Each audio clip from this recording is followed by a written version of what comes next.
So yung first na introduce ko sa inyo sa Java is yung paano gamitin yung mga user inputs natin. So ang una, kung gagamit ka ng user input, when we say user input, ito yung pag-receive natin ng input galing sa user natin. So para magawa natin yon, gagamit tayo ng scanner. So si scanner, ito yung ginagamit natin to read yung input ng user natin. Now, after ng scanner natin, bibigyan natin siya ng variable na tatawagin natin ay input. So si input, eto ngayon yung gagamitin natin to receive yung data na ibibigay sa atin ng user natin. Then, ang gagawin natin, equal natin siya sa new scanner. So sa new scanner natin, lalagyan natin yung system.in. And then, lalagyan natin siya ng semicolon. Now, etong part na to, yung scanner input natin, ang pinaka-role niya is to read yung magiging user input natin. So, kung ano man yung ita-type niya sa keyboard, dapat i-receive yon ng input natin na scanner. And mapapansin nyo sa taas ng ating public class na i-declare yung import java.util.scanner natin. So, hindi natin magagamit yung line of code na ito kung wala tayong import na scanner. So, very important na meron kang scanner kapag gagamitin mo yung scanner natin. Okay, so I mean, dapat meron kang import na scanner when using yung scanner natin dito. Now, yung input is a variable, so kayo bahala kung ano yung ilalagay nyong pangalan dyan. Okay? So, after nun, ang gagawin natin is introduce ko sa inyo kung paano mag-receive ng user input using yung string natin. So, sa Java, kung magre-receive tayo ng input, kailangan muna natin magbigay ng prompt sa user natin kung ano yung ilalagay niya.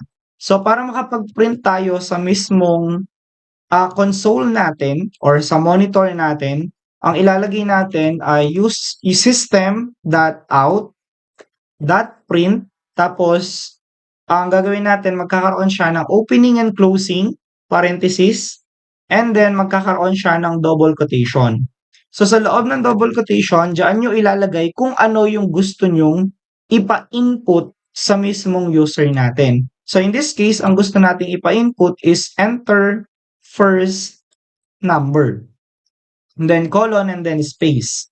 And then lalagay nyo lang yung semicolon. Now, kapag rinan natin yung program ngayon, mapapansin nyo dito, ang ina-print natin is enter first number. Pero, hindi pa tayo makapag-input. Now, sabi ko nga, gagamit tayo ng string. So, ibig sabihin ng string, sequence of characters po siya. So, ang gagawin natin, instead of numbers, ilalagay natin dito, enter first name. Yan. And then, para makapag-receive ka ngayon ng input galing sa user natin, ang gagawin nyo, maglalagay kayo ng data type dito.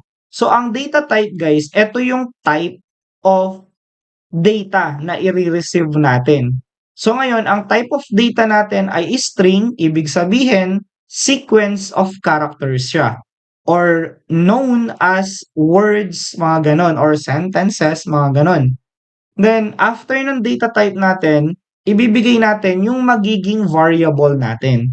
So, ang variable, ito yung nag-hold sa data na ibibigay sa atin ng user.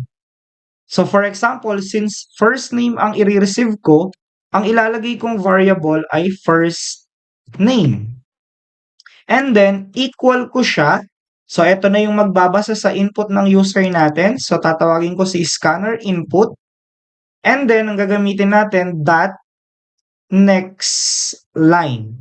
So, bakit next line? Kasi string po yung ginagawa natin. And, ang gagawin natin ngayon, kapag nirun natin yung program, okay, so mapapansin nyo, enter first name. So, pag nilagay natin ay din, makakapag-receive ka ngayon ng din. So, yung din na ito, papasok siya sa mismong first name natin. So now, we can receive yung first name natin. Now, ang next naman natin na i-receive is yung magiging last name ng user natin. So, since ngayon, ginamit mo na yung first name dito, hindi mo na gagamitin yung first name sa baba. So, ang gagawin mo, papalitan mo na lang siya ng last name. Yan. So, different variable. So, yung first variable mo, para siya sa first name. Ang second variable mo, para naman siya sa last name. So, kapag nirun natin siya ulit, makikita nyo dito, makakapag-input tayo ng Dean.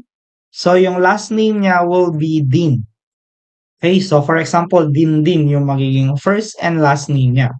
So ngayon, eto na yung first name and last name natin. So eto yung tinatawag natin na user input using yung string natin. Now next, since alam na natin ngayon yung string, ang next na gagawin natin is yung user input ng integer naman. So eto yung numbers. So when we say integer, eto yung mga whole number natin. Okay, so ito yung walang mga point something or decimals. So ang gagawin natin, same thing, kakopy ko na lang to. Yan. So after ko siyang i-copy, papalitan ko siya ng first or sabihin natin, enter age. So tatanungin natin yung age ng user natin. Now, since number siya, hindi na string ang gagamitin natin. Ang gagamitin ngayon natin will be integer na siya or yung tinatawag natin na int. So, ang int, short for integer. Now, data type yan. So, ano yung magiging variable ngayon natin? So, ang magiging variable natin dito will be yung tinatawag natin na age since i-receive natin yung age ng magiging user natin. Okay? So, let's say for example, equal natin siya sa mismong scanner natin or yung magbabasa ng input natin. And then, ang gagawin natin next is dot next int. So, difference, next line, para siya sa string, next int, para naman siya sa integer natin. So, yun yung difference ng dalawa ngayon. So, ngayon, kapag nag-run tayo, say first name niya ay Dean, last name ay Dean, ang age niya ay 20. So, nakaka-receive tayo ngayon ng mga inputs galing sa user natin with different datas. So, ito yung string data mo, ito naman yung integer data mo. Now, kung gusto pa natin maglagay ng another na input na manggagaling sa user, let's say for example, tatanungin natin siya na enter your favorite number, for example. Okay? So, same thing. So, since gumamit ka na ng age dito, so hindi mo na siya gagamitin, so papalitan na lang natin siya ng favorite number. So, gagamitin nyo lang guys yung mga variable na meaningful. Ibig sabihin, kung para saan yung input mo, yun na lang yung ipangalan mo din. So, in this case, since ang hinihingi ko yung favorite number, so ang magiging variable ko ay favorite number. Okay? So, kapag nirun natin siya ngayon, so ang first name natin will be Dean, ang last name natin will be Dean, age natin 20, ang favorite number natin is 20. Though wrong spelling siya, nagra-run pa rin naman yung program natin, so wrong spelling lang naman siya. So you can correct it anytime naman if you want. Okay, so for example, A. So kapag nirun nyo siya ulit, makikita nyo naman na pwede pa rin naman siya. Yan. So, basta guys, nasa loob sila ng double quotation, hindi naaapektuhan yung program natin. Hindi siya nagkaka-error. Ang problema lang, syempre, namamali yung naibibigay natin na prompt na manggagaling sa user natin. Okay? So, that will be yung integer natin. Ito naman yung string data types natin. Okay? Now, after ng mga datas na yan, i-receive naman natin yung user input na characters. So, ibig sabihin, kung meron kang sequence of characters or ito yung mga words, meron kang numbers, meron ka ding characters. Ito yung nagre-receive lang tayo ng isang character. Okay? So, ang gagawin natin ngayon, Ang first step natin is kukunin ulit natin itong system.out natin, paste, and then papalitan lang natin siya yung user prompt natin. So, ang gagawin natin dito, for example, enter your gender. So, ang gender natin ngayon, of course, male and female siya.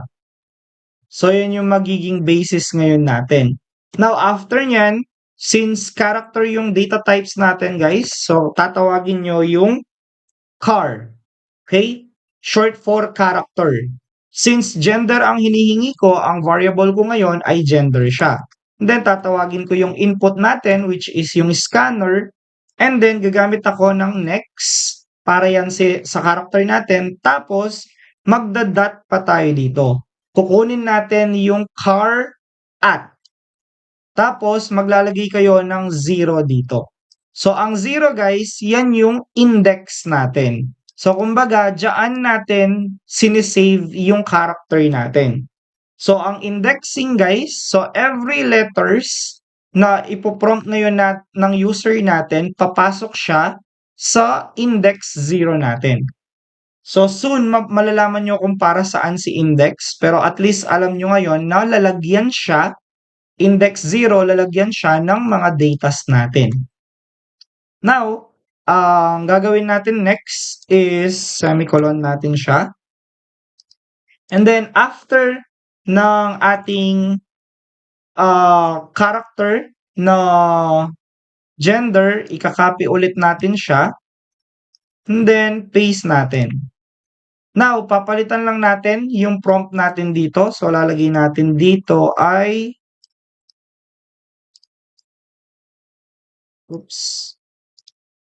So, palitan lang natin yung ibibigay natin na prompt.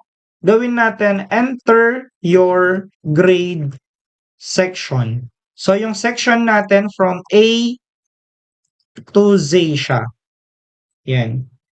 Okay, so after nun, papalitan nyo lang yung magiging variables natin. And then, ang gagawin natin dito is papalitan lang natin yung variable which is yung section natin. Okay. So, sa section natin, ang gagawin nyo natin, yan na siya, overall. So, irarun lang natin. So, start tayo sa first name, last name, age, favorite number, female, then yung section is A, then end yung program. Kasi yung input natin is hanggang section lang naman siya. Now, after ng character data types natin, meron tayong isa pang data type na i-introduce. So, ito yung tinatawag natin na boolean. So, si boolean, ang value niya lang ay true or false. So, yan lang yung nagiging value niya. Now, paano ba siya gamitin? So, copy lang natin siya. Then, paste natin dito. So, papalitan lang natin yung prompt. So, enter your, or sabihin natin, are you student? So, tatanungin natin kung student siya. So, lagay natin true at lagay natin false. So, yan yung i-receive natin na input galing sa user natin. Now, since boolean siya, ang magiging variable natin dito is student. Kasi tinatanong natin kung student siya. Tapos, magre-receive tayo ng equal input dot, gagawin natin yan, next boolean. Okay, so since boolean yung ginagamit natin. Okay, so dito naman, character and data type natin, so papalitan nyo siya ng boolean din. Okay, so after nyan, copy natin siya, paste, and then papalitan ulit natin yung prompt natin dito. So ang tatanong natin, do you like Java? So true or false, ang ilalagay natin dito, likes Java. Okay. So, ngayon, kapag nag-run tayo, ang gagawin natin ngayon is din 2020, female, section is A, student ba siya? True. Then, do you like Java? False. Yan. So, end ng program. So, ngayon, sabi ko nga, lahat ng ini-input natin, pumapasok siya sa mga variable na first name, last name, age, favorite, gender, section, is student, and likes Java.